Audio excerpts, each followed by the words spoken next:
السلام علیکم ورحمۃ اللہ وبرکاتہ۔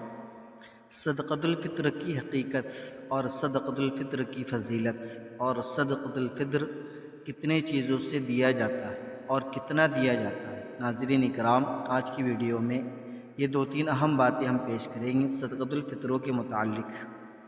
صدقۃ الفطر کی حقیقت اور فضیلت ماہ رمضان مبارک کے اختتام اور ماہ شوال کے آغاز پر ایک اہم عمل صدقۃ الفطر کا بھی ہے۔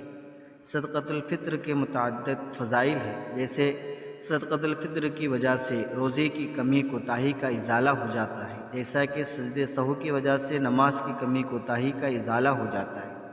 صدقۃ الفطر کی ادائیگی سے روزے کی قبولیت کی امید بڑھ جاتی ہے، اور صدقۃ الفطر مساکین اور حاجت مندوں کی ضرورت مندوں کے ساتھ تعاون کرنے، ان کی مدد کرنے اور انہیں خوشیوں میں شریک کرنے کا ایک اہم ذریعہ ہے۔ حضرت عبداللہ بن عباس رضی اللہ تعالیٰ عنہ فرماتے ہیں کہ فرض رسول اللہ صلی اللہ علیہ وسلم زکوٰۃ الفطر طہرۃ للصائم من اللغو والرفث وطعمۃ للمساکین من اداها قبل الصلاة فهي زکاۃ مقبولۃ ومن اداها بعد الصلاة فهي صدقۃ من الصدقات۔ باب زکوٰۃ الفطر۔ اس کا ترجمہ ہے، حضرت ابن عباس رضی اللہ عنہما فرماتے ہیں، حضور صلی اللہ علیہ وسلم صدقۃ الفطر کو مقرر فرمایا، روزے داروں کو بیکار اور بیہودہ باتوں سے پاکیزگی حاصل کرنے کے لیے اور مساکین کو کھلانے یعنی ان کے ساتھ تعاون کرنے کے لیے، یعنی صدقۃ الفطر اس لیے اللہ کے نبی نے مقرر فرمایا۔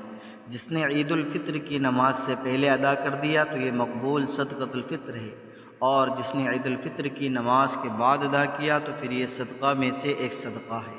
اس لیے ناظرین، اس کا صدقۃ الفطر جو ہے نماز عید سے پہلے ادا کرنے کی فکر کریں۔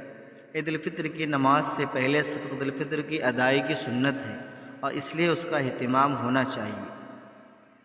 اور صدقۃ الفطر 4 چیزوں سے دیا جاتا ہے، جن میں کسی ایک چیز یا اس کی قیمت ادا کرنا جائز ہے، اور 4 چیزیں ہیں: آدھا ساو گندم یعنی 2.25 کلو گیہوں، 1 سا کشمش، 1 سا کھجور اور 1 سا جو۔ تو اس سے یہ جو موجودہ اوزان ہیں یہ پورے 3.5 کلو ہے، یعنی 1 سا کھجور ہے، گندم ہے، اپنے جو ہے، کشمش ہے، یہ 3.5 کلو، اور گیہوں آدھا سا یعنی 2.25 کلو۔ احتیاطاً 2 کلو نکالا جاتا ہے، یہ ہر صاحب نصاب پر نکالنا واجب ہے۔ اس لیے ناظرین، ہم صدقۃ الفطر نماز عید سے پہلے ضرور ادا کریں۔ والسلام علیکم۔